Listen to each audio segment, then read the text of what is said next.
My name is JP. I'm on the staff team at Community Foundations of Canada and really appreciate the opportunity to connect with all of you today to talk a little bit about vital signs. Now, before we jump in, just on behalf of the team at CFC, I wanted to take the opportunity to wish all of you a very happy and healthy start to 2021. As we kick off a new year at CFC, we continue to reflect on and be deeply grateful for the incredible leadership that each of you continue to show through the work of your foundation in supporting your communities through what has been and what continues to be a very challenging time. And grateful personally for the opportunity today to talk a little bit about vital signs, which presents us with an opportunity this year as we continue to think about the new ways that we can support our communities in understanding how we're doing and understanding some of the rapidly changing dynamics in our communities, and then in really orienting the work of our foundation as a part of the collective response. So welcome everyone today. We'll just go to the next slide. So as I mentioned, today we're going to talk a bit about vital signs, and this has really been situated as a 101 webinar. So this is a great opportunity both for community foundations for whom vital signs is new this year, who are thinking about onboarding this work for the first time, as well as for new volunteers and new staff members of community foundations who have already been running vital signs, but who are interested in learning a little bit more about the program, its history, and the different ways that we'll be activating collectively as a network through vital signs in 2021. On today's agenda, we'll talk a little bit again about vital signs, what it is, how you can get involved. We'll dive a little bit into some of the key program details and logistics for 2021's program. We'll talk a little bit about some key dates and next steps, and then we'll open things up for a Q&A discussion at the end.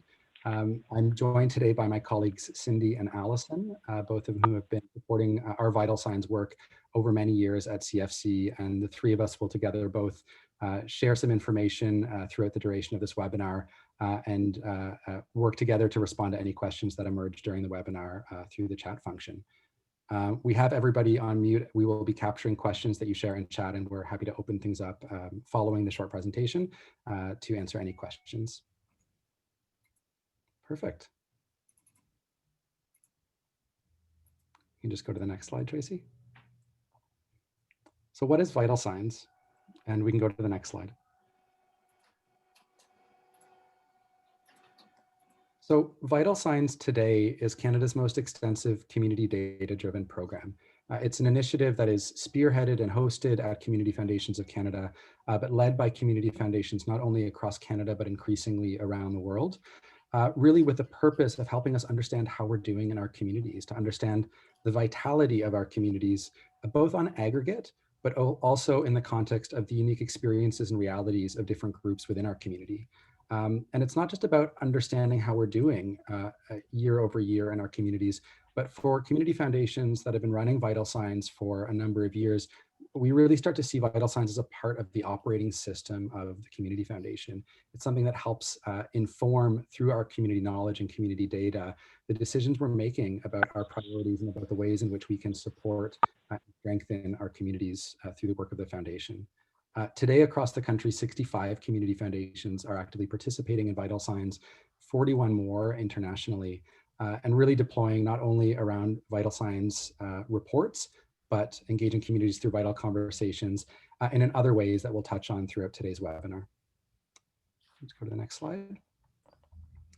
So I mentioned community knowledge and community data, and these are kind of two pillars of the Vital Signs program. And I'll start from a data perspective. So every year, CFC alongside partners conducts research to provide community foundations with about 80 indicators that relate to a number of themes that reflect the diverse work that community foundations undertake. These are indicators that speak to poverty, hunger, health and well-being, education, decent work in the state of our economy, equality, sustainability of the environment, safety, arts, and culture. And this is data that we strive always to provide in a way that can be disaggregated by age, by sex, and by your specific community.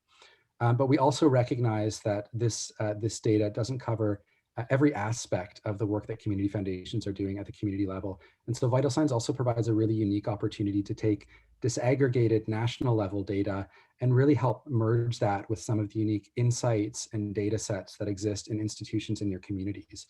We've seen local food banks, school districts, health authorities, local police forces, municipalities, and others act as secondary data hubs to really help support and make visible a more fulsome set of data, so that again you can really understand from multiple vantage points community well-being in the context of your community. Vital Signs is also about community knowledge, and so this isn't just about understanding how our communities are doing, but really taking that community knowledge and that community data and helping to inform the strategies and the priorities of your community foundation, and also making available that data in a way that it can help support the strategies and priorities of other organizations in your communities. So for some, that can mean through Vital Signs, helping to identify some key thematic or priority areas that your community foundation is going to go deep on as a result of what you're learning through Vital Signs as a process. Vital Signs also provides a great opportunity to help engage your community around that data. Increasingly through Vital Conversations, community foundations are hosting dialogues and community consultations to talk about what the data is telling us about where we are now, but to also engage the community in a process of understanding solutions and pathways forward to address some of the challenges that are surfaced through Vital Signs. Finally, over the last number of years, Vital Signs has been aligned with the Sustainable Development Goals, which is a global framework that was adopted by 193 countries in 2015, and really provides us with a standard language and a standard outlook on impact measurement that allows for the work of Vital Signs in our communities to really roll up and help paint a more fulsome picture of how we're doing at a regional level, at a national level, and at a global level against 17 ambitious goals that have the timeline of 2030. So through our Vital Signs work, we're actually supporting Canada's progress toward understanding and meeting our commitments to the Sustainable Development Goals. And lastly, Vital Signs is a really critical part of informing our work together as a network and informing our work at CFC. And I think perhaps the best or the most visible example of this is our continued work around sense of belonging.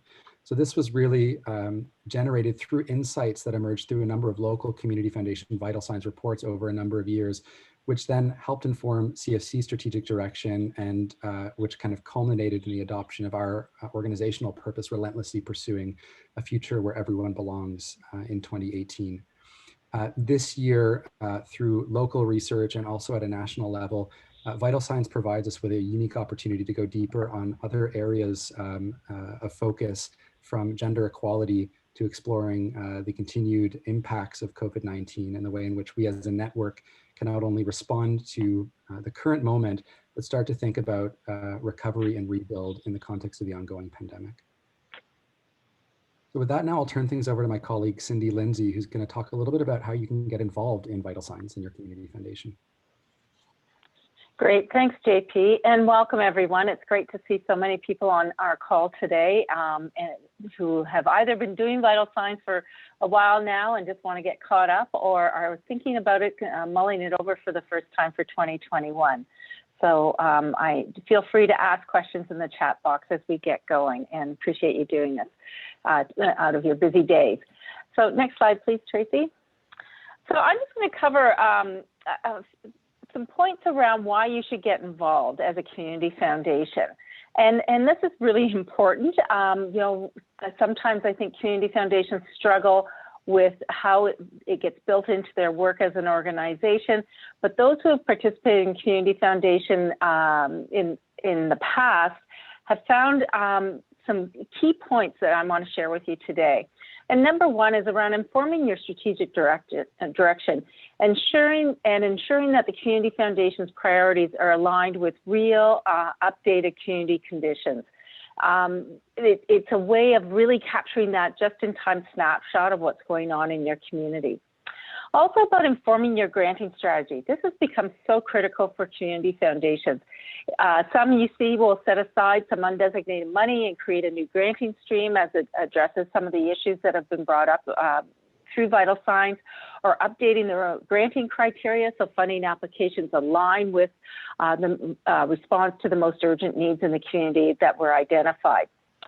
And it's also about demonstrating community leadership and positioning the foundation as a leader when it comes to knowledge on community issues, as well as a solution seeker. And JP referenced, being a bit of that knowledge center or a knowledge hub, and it really helps us understand that broad picture that we need of our community in order for us to do this work. It also helps to inform and guide public debate. I think one of the beautiful things about vital signs is that it can be used to spark conversation, identify those issues, and surface solutions with members from your community.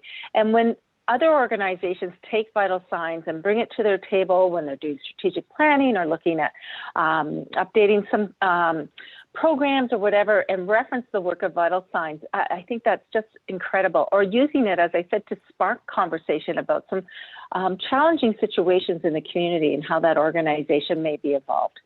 And also about connecting with new partners and donors. Vital signs is a critical education tool for donors. You see them come to the table after having read the report to talk about what they may want their donor advised fund to do. It may spark new donors to come to the Community Foundation as well. And also collaboration and working with other partners in your community that you may not necessarily have done so before. Next slide, please. So what are the first steps in getting vital signs underway? I think it's very critical that you determine what you want to get out of vital signs. What are your goals? What do you intend to do with the research once it's complete? We know that sometimes these reports can sit on the shelf and nothing happens. Vital signs is such a great opportunity to really move forward in your organization. You can go as deep as you want in your vital signs work. You can focus on, 3 or 4 strategic areas as part of your vital signs report. So just thinking about what is it you want to do. Hosting a vital conversation, we see more and more community foundations doing this either before or after the release of the report, but it's a good way to learn more about the most pressing needs in your community and generating community buy-in to the project as you lead up to the publication of the report. It's also a great opportunity to bring other stakeholders to the table that you may not necessarily connect with on an ongoing basis. And vital conversations post-report is also a great way to bring people together to talk about solutions or strategies, and we see it play out very well both ways. Looking at the landscape of data in your community, there is a lot of data collection going on in every community. So it's important for you to sit back and look at who is collecting data. And is there anything out there that already exists similar to vital signs? And so kind of doing a bit of a scan. And if there is there a way that you could perhaps connect with them and collaborate, bring to the table some things that vital signs could offer that they may not, or helping to elevate some already existing data collection out there is a really good way to bring in that work. I highly recommend consider hiring or engaging a project manager or a consultant to help manage the workload. Undertaking vital signs is too much work for a CEO or an ED or a board member to do off the side of their desk. It needs someone just part-time basis over a few months designated period to really help manage the project, and we'll have more information about that as you start to embark on vital signs. Developing a budget, which we'll go into in a little bit more detail today. And also then about submitting your agreement. Once you decide that you want to participate in vital signs, you submit your agreement to participate to CFC by March 22nd. And that's our date for this year. And this ensures that CFC will collect the data for your foundation. And the new agreement is coming soon on the listserv. Next slide, please. Sorry, I need a drink. So I'll just quickly go through the timeline and the timing of vital signs.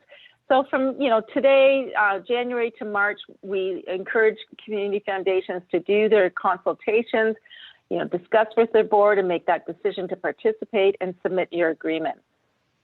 Between March and July, Research is collected by CFC and your community foundation, and the report's starting to take shape in draft form. And we'll be talking more about the data in a minute. And then over the summer months is usually when the draft report is written. And then come fall, you finalize that report, look at your launch strategy and how you're going to present this to the community and to your stakeholders. And then the first week of October is what we call Vital Signs Week. And that's when many community foundations aim to launch their reports. But I want to mention that this is not mandatory, and we know that many community foundations are moving away from this model. They want it to align with other things that may be going on with their granting programs. It just depends. So we see some move it up, and we see some that take a bit longer to do it. But often the first year does take longer than 9 months to complete, and that's perfectly okay. You know, we just ask that you let us know when you're going to launch, and so that we can help push it out on social media and other avenues as well. So that's just a real quick oversight about how to start those first steps in getting involved. And I'm going to turn this over to my colleague, Alison. Thanks, Cindy, and thanks, JP. I'm going to go a little bit more specific into some of the program details. Tracy, if you wouldn't mind going to the next slide. Thank you.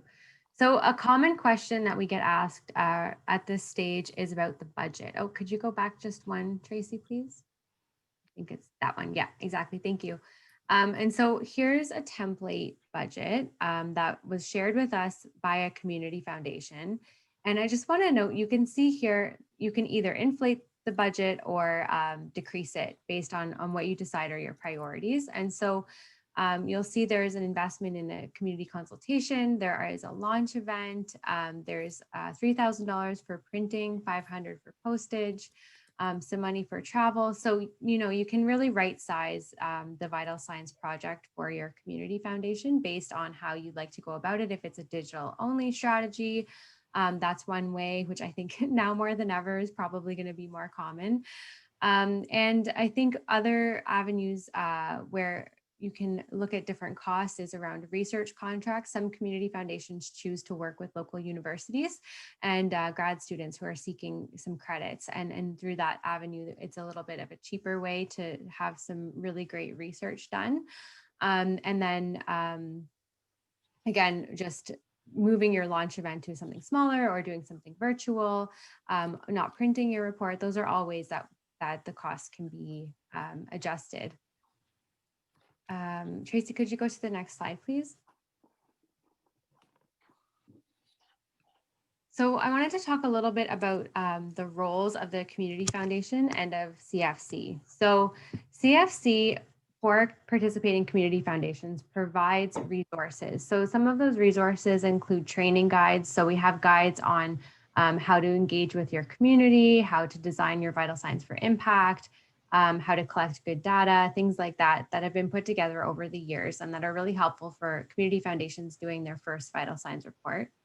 We also have a listserv, which is basically a Google email group where other community foundations can connect with you, and you can ask questions, ask for resources, and share knowledge with peers in Canada and across the world, actually, to see what's working in other communities and what might already exist that might be helpful for you. CFC uses that listserv to provide program updates and updates on webinars, which is another resource that we share. And basically just a learning community. So every 2 years, CFC hosts a conference, and there's always a Vital Signs stream throughout the conference. Just regular touch points through either peer learning opportunities that are virtual or conference sessions in that biannual opportunity for community foundations to really get together and learn from one another. And CFC also provides data. So as JP was mentioning, there is some data that is provided for participating community foundations with a light analysis through context statements. So basically positioning those data points in historical or local context with others. And that data is provided for participating community foundations. CFC also provides a proposed theme for the year and often produces national reports. So each year, typically in January, CFC will share our objectives and our thinking for what the year's theme could look like. Over the past few years, we've focused on the Sustainable Development Goals. And so the data that we collect aligns with the Sustainable Development Goals as much as possible. This year specifically, we just released a 3-part series on gender equality. And so we'll be looking at our data to see if we can disaggregate some points by sex. And we'll also be looking to see, of course, if there's anything new that's come out that responds to COVID and provides that up-to-date information on how our communities are being impacted. With that said, community foundations manage their process locally and set their priorities based on community needs. So through those community consultation events that you might host or through your networks and your local knowledge, you can identify what are the priorities that you'd like to identify and work on. And some community foundations might choose to do a light touch on, say, 10 theme areas aligned with the CFC data, or they might choose to do 3 or even 1 just really focused report on a key pressing priority in their community. And community foundations can, of course, connect with other community foundations, which we can help to facilitate to develop some shared knowledge exchange. And the listserv is a really good opportunity for that too. So when we talk about the pricing, so in order to participate through the CFC, with the CFC program, there are 3 tiers of pricing. And this is just recently updated. So we've broken out the prices by essentially what you will receive for the price. So we're offering the first tier as just a brand license. So that's $250 every year that you engage with the vital signs process. And so that's the license, the branding, the collateral, and the templates, those resources that I shared and learning modules, and also one-on-one support by the CFC Vital Signs team. So that just would look like a phone call or a Zoom call where we can touch base and provide support to your team if you're running into issues. The second tier is when the community data comes into play. So of course, it includes everything in that $250 brand licensing tier. As well, it includes localized community data that's provided by CFC, and we work with our research partners at IISD to provide that data. It's about 80 indicators per year on about 10 theme areas and disaggregated down to the community level as much as possible. The third tier is something that's new this year, which we're really excited about. It's the same price as the second tier, and that's because we're really trying to encourage community foundations to consider this option. It's essentially incorporates the first and second tier. So there's the brand license and the community data, but also we are opening a new digital platform. And so that basically looks like a community level indicator system or website that can be branded and localized to your vital signs program and community foundation. And with that comes also online platform training and technical support. So this year, like I mentioned, it's our first year. So it's a pilot year. We're going to be doing a lot of learning and hopefully having some new community foundations on board to work on that with us. See how it looks. So as I mentioned, we have a bunch of resources. There's a shared Dropbox folder with some of those materials that includes copies of webinars, those resource guides, as I mentioned. We also have a vital conversation guide, which is just being updated now to include guidance on virtual events. We have template and example material from other community foundations. So we have template surveys, for example, vital conversation agendas that other community foundations have used for their events. And it also includes a template design package. So CFC invested in a design package that community foundations can take and make their own. And that will also help to save some costs on designers if you do wish to use that. And again, there's that listserv. So if you are interested in participating or learning more about the Vital Signs program, the listserv is probably the first place to sign up. That way you are always going to receive the program updates and have the opportunity to connect with other community foundations and peers who can share with you resources, recommendations, offer a phone call, etc. So I'll talk a little bit about next steps. So to get started on vital signs, there are some immediate things to do, I think. The first I would recommend is to discuss with your team and your board and identify the goals for vital signs. So I think, as Cindy was mentioning, one of the most important things is to figure out how you're going to use vital signs and what's the intention or the objective of the program. So instead of thinking of it as just a research project, thinking through past that, what are you going to do with the research that you've uncovered, and how will that maybe inform your strategy or your granting or your partnerships? So just thinking a little bit about your strategy and what you want to achieve with your vital signs. You also would want to join the listserv, and you can just send me a quick email and I can sign you up on the listserv. And the next opportunity is to submit your agreement to participate. So that will be going out. We're going to be updating that agreement this month because we need to update it to incorporate the data platform. So that will be sent out over the listserv shortly and will be due March 22nd. Just to confirm that you will be participating. And with that, we have the understanding that if you do want to collect data or you do want to participate in the data platform, we can make sure that we're following up with you and providing you all the resources and the data that you need.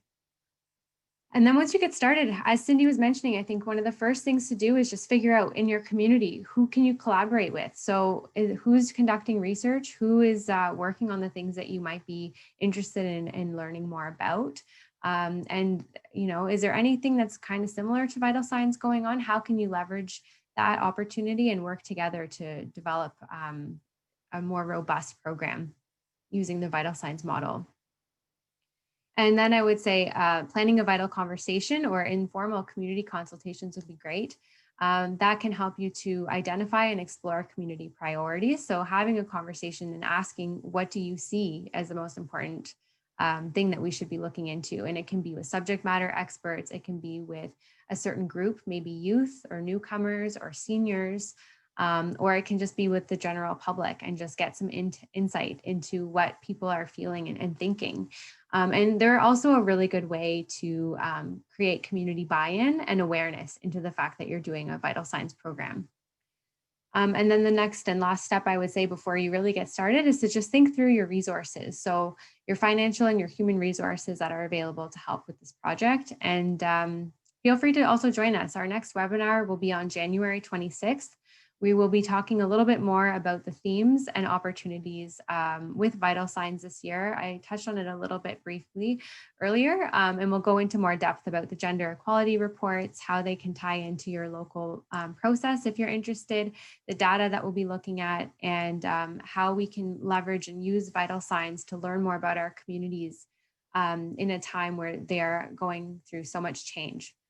So that'll be on January 26th at 1 p.m. Eastern. And I'm not sure, but there might be a link in the chat for that, and that'll be coming up soon. So those are the immediate next steps. So just to recap the key dates, we've got January 26th, we have that next webinar for vital signs for this year. In late January to early February, so sometime soon, we will be releasing the new participation agreement over the listserv. On February 26th is when we will be releasing the indicators that CFC is collecting over the listserv. So that'll give you some time to consider and understand what CFC is looking at for this year and think about the strategy that you might want to take as well. If you reach out to me, I can also follow up and share the indicators that we've used over the last 2 years, because that will give you a sense of what the type of data is that we're looking at. So that'll be February 26th. We're just confirming the date today. So coming soon, we'll have a date to confirm. On March 8th to 12th, at some point during that week, we will have a webinar that's hosted by our partners at IISD, and they will be helping you to define your geography. For those of you who are interested in collecting data, it's really important that we understand your catchment area.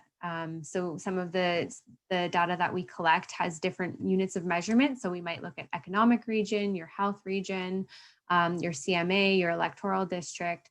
And so Kyle, our colleague at IISD, will really help you to identify your geographies that way. March 22nd will be the deadline to submit your participation agreement as well as your geographies. And so that's the deadline that we ask for confirmation that you're participating, because our first data release is on April 15th. And so that gives us enough time to input your geographies into our system, and so that we can adequately pull the information for your community. And then the data is released from April to July, with the goal of helping you achieve a release date sometime during Vital Signs Week, which this year will be October 4th to 8th. It's always the first week of October. And so for those of you that do want to meet that week, that's why the timeline is set that way.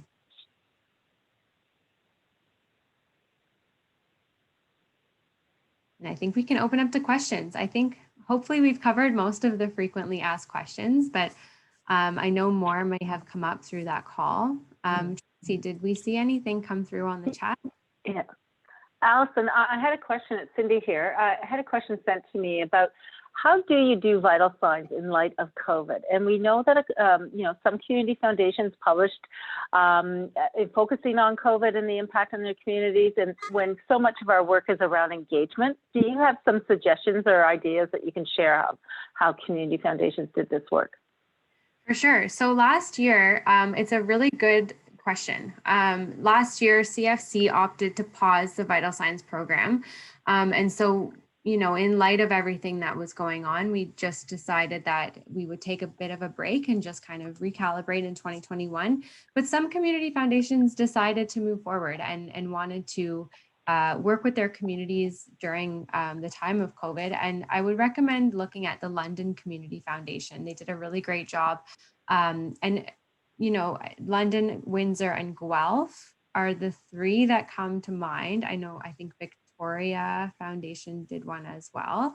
So if you want to go to those websites and just check out the work they did, London Community Foundation, they did a lot of outreach to local charities and just learned about some of the most pressing priorities that they saw. So I think they looked at equity, they looked at gender equality, they looked at race.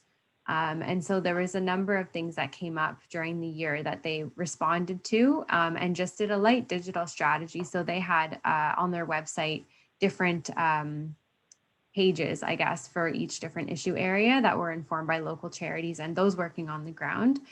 Windsor Essex Community Foundation actually released a survey. So they did a lot of primary research and surveyed their community members to learn more about what they were experiencing through COVID, and ended up producing a report. And that one is really interesting. I'd encourage everyone to look into that one as well.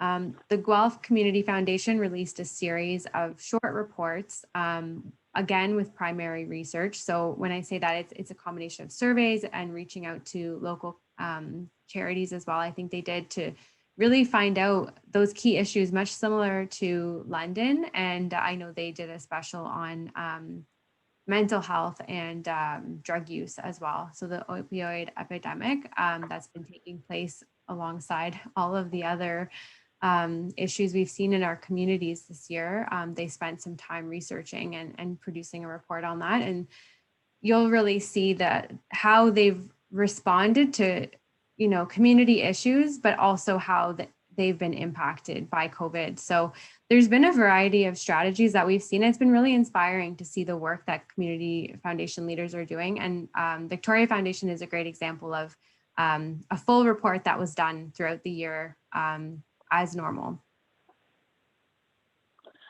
Thanks, Alison. Alison, there's also a couple of questions around the data. And so how do you decide what data to collect? And what if the community has an indicator that isn't on our list or something they want to explore?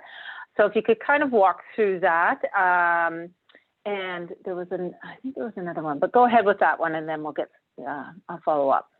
Sure. So CFC typically collects a very similar set of data with baseline information about your community each year. So looking at the poverty level, looking at different indicators related to health.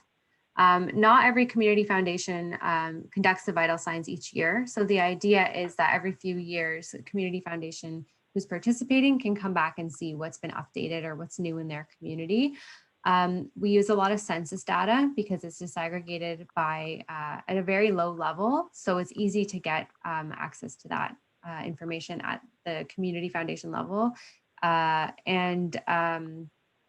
Basically each year we take a look to see what's new, what are the pressing community priorities. We do sometimes consult with community foundations to find out, what are the real issues. We've heard affordable housing prior to COVID was a major one. So when we have feedback like that, or we know what's going on in the community, we do a lot of research, and we work with IISD to figure out what surveys exist, how recent is the data, and we come up with a list of probably 200 or so indicators, and then really cull it down to about 80. And we're looking to have data that's recent, available at the community level, and pertains to relevant ongoing issues or pressing community priorities that we've heard about. Does that answer that question as to how we come up with the list? Yeah, and so a sort of a two-parter to follow up to that. One is, what if our community has a priority that has an indicator with StatsCan that isn't on our list of stock data to pull? So can we handle special requests like that, or is that outside the parameter of our data collection? And also, if you just want to highlight some of the sort of the thematic areas that we collect the data on. Sure. Tracy, would you mind sharing the screen and going back to one of the earlier slides? They're all listed in one of the slides. It's kind of like a sub bullet point. I think it was one of JP's slides that he spoke to. In terms of the extra data, we don't take a ton of, it's not like we can call on IISD. So our partners are IISD. They help us with our data collection. They don't tend to take a ton of specific requests, but there is some flexibility where we can look into, if there is a request that comes through from a community foundation, we can look into what that looks like and if it's possible for us to easily access for your community. So if there is something that you see that's missing, please reach out to me and we'll take a look and see if it's something that we can easily access. Some data points do have associated fees with them. Some special requests for data can get pricey. And so typically what happens is we have a conversation with the community foundation, with IISD and with StatsCan, and we try and work something out where we can access the data and have it covered reasonably. So it's normally a case-by-case basis, but we're always open to hearing that. And it's really good to hear that feedback. So if you're finding that the data points have something missing, or there's just a lack of a specific thing that would be really important to you, that's really good feedback for us to know, and we can incorporate that into our next year's data collection too. And so on the screen here, you can see these are the themes that we look at, typically those 10 or so theme areas. One that's missing from this list is just about your community. So we'll look at population size, things like that, just the baseline stats about your community. And then we'll go into more detail on things like poverty levels, hunger, health and well-being, education, decent work and economic growth, gender equality, sustainability and affordability, the environment, safety, and culture and arts. And so those you'll notice, if you're familiar with the SDGs, the language is very similar to the SDGs. And that's intentional. So some of the statistics that we use are directly tied to indicators as part of the SDG agenda. And others just are related, but not directly tied. Yeah, does that help? Yes, that's great. And I really encourage people to look at previous reports, particularly from similar sized communities, to get a sense of how they shaped their story and shared the data they collected. And so I think that's an important action to do. Just wanted to remind everyone, we are recording this webinar and we'll make it available on our website in our resource library. If you in particular want the slides, we can let, Alison can send those out to you as well. So another question around gender, and that, it's been mentioned as a theme. Does the data in the Tier 2 collection of data pull anything out or disaggregate on race or Indigenous identity? I think it depends on the data source, and that's something that we're looking at. We're looking at both gender, but also equity-seeking groups that we know may be disproportionately impacted by the effects of COVID. And so that's something that we are looking at. Right now, we've had our first conversation with the researchers for this year, and they'll be coming back to us with a lot of information about what's out there when we talk about equity, when we talk about gender, and we can really look at what's available, what kind of data sources are available, and how we can use that in our program for this year. Just to build on that, Great. Alison, could just for a quick moment. I know one of the things that the Canada's commitment as a signatory to the Sustainable Development Goals requires us to do is understand the way in which we're progressing against goals at a disaggregated level, in particular by communities that are most affected by a specific issue. And the Government of Canada has been quite open in sharing that there are pretty significant data gaps when you look at understanding the context of the SDGs at a disaggregated level by community. And earlier this week, there was an exciting late night read. Supplementary mandate letters were released to all of the ministers, and in each of them, there was a commitment to ensuring across the government that the quality and availability of disaggregated data was enhanced in the coming year to ensure that policy decisions, and that would include then all the way down to the type of data we're able to access at CFC to support programs like Vital Signs, is greatly enhanced. So there's a recognition of a significant gap. We've had that recognition for quite a long time, and CFC has been advocating for better disaggregatable data, but it has become a sort of priority that's been front and center in the mandate letters that were released on the 15th of this month. Right. Great, thanks, JP. And another question, Alison, about has any community foundation looked at the Truth and Reconciliation progress or challenges in their region as part of their Vital Signs work? That is a great question. I don't have the answer to. I imagine, yes. But thinking of an example offhand, I'm not sure. Cindy, can you think of any? I'm sure there. Well, I think a couple of reports you could take a look at would be the Clayoquot Biosphere Trust, and I'm not too sure if it's about marking progress, but I think it's looking at identifying some of the particular challenges and how the work of the community foundation or integration with Vital Signs research can bring those stories to light. Also, the Edmonton Community Foundation has done an excellent job on that too. But in terms of, Tara, your particular question, I think that's a really good point and something we'll take a look at in a little more detail.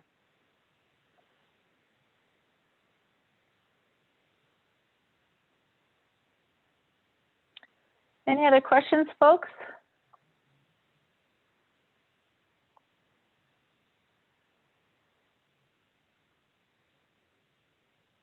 No.